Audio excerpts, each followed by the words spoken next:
নমস্কার বন্ধুরা, আমার মায়ের সংসারে আপনাদের সবাইকে স্বাগত। আপনারা সকলেই জানেন বিগত 5 বছর ধরে আমি একটি ভাড়া বাড়িতে থেকে 15 থেকে 20টি অবলা বাচ্চার দায়িত্ব আমি নিজের কাঁধে তুলে নিয়েছি। আজ কোনো আনন্দের গল্প নয়, আজ মনের মাঝে জমাট বেঁধে থাকা কিছু গল্পের কথা তোমাদের কাছে শেয়ার করতে এসেছি। বিগত কয়েকদিন ধরে আমি কিছু মানুষের কয়েকটি মন্তব্য দেখে আমি স্তব্ধ হয়ে গেছি। মানুষ ঠিক কতটা নিচে নামলে একজন মানুষের নামে মৃত্যু কামনা করতে পারে। আপনারা অনেকেই দেখেছেন আমার কুকুর বিড়ালগুলো অনেক সময় আদর করে আমাকে চেটে দেয়। আর একজন আমাকে কমেন্ট করেছেন যে এই কুকুর বিড়াল চাটার কারণে আমার যেন জলাতক রোগ হয় আর আমি যেন মারা যাই। আর একজন আমাকে কমেন্ট করেছে এই অবলা কুকুর বিড়ালগুলোর অনেক অসুস্থতা আছে, যেমন ওদের লোম উঠে গেছে, গায়ে ফাঙ্গাল ইনফেকশন হয়ে গেছে।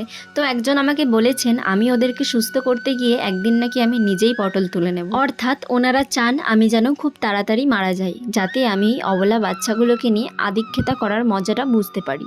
আজ আমি আপনাদেরকে একটা কথা বলতে চাই। আপনারা হয়তো জানেন না যে শকুনের অভিশাপে কখনোই গরু মরে না, তবে হ্যাঁ, এতটা হিংসা নিয়ে ওনারা যখন পৃথিবী থেকে বিদায় নেবেন একটা কুকুর বিড়াল কাক পক্ষী কেউই কাঁদবে না, সেটা আমি বুঝতে পারছি।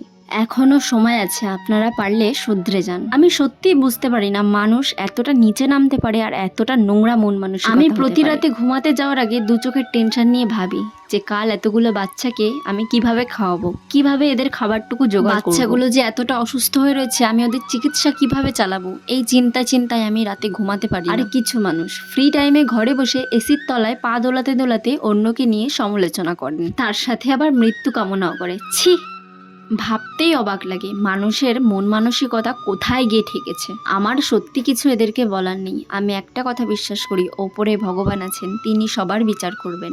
এইসব মানুষের বিচার আমি ঈশ্বরের উপরই ছেড়ে দিলাম। তবে আপনারা যারা প্রথম থেকে এখনো পর্যন্ত আমার সামনে আছেন তাদের প্রতি আমার কৃতজ্ঞতার কোনো শেষ নেই। অনেক অনেক ধন্যবাদ, আপনারা আমার পাশে আছেন বলেই আমি হয়তো এতটা সামনে এগিয়ে যেতে পারছি। শুধু তাই নয়, আপনারা অনেকেই ওদের খাবারটুকু জোগাড় করার জন্য আমাকে হেল্প করেছেন এবং ওদের চিকিৎসার জন্য আমাকে সাহায্য পাঠিয়েছেন। তাদের প্রতি আমার সত্যি কৃতজ্ঞতা কোনোদিন শেষ হবে না। অনেক ধন্যবাদ, আপনারা এভাবেই আমার পাশে থাকবেন। ভিডিওটি ভালো লাগলে একটি লাইক কমেন্ট শেয়ার করে দেবেন। ধন্যবাদ।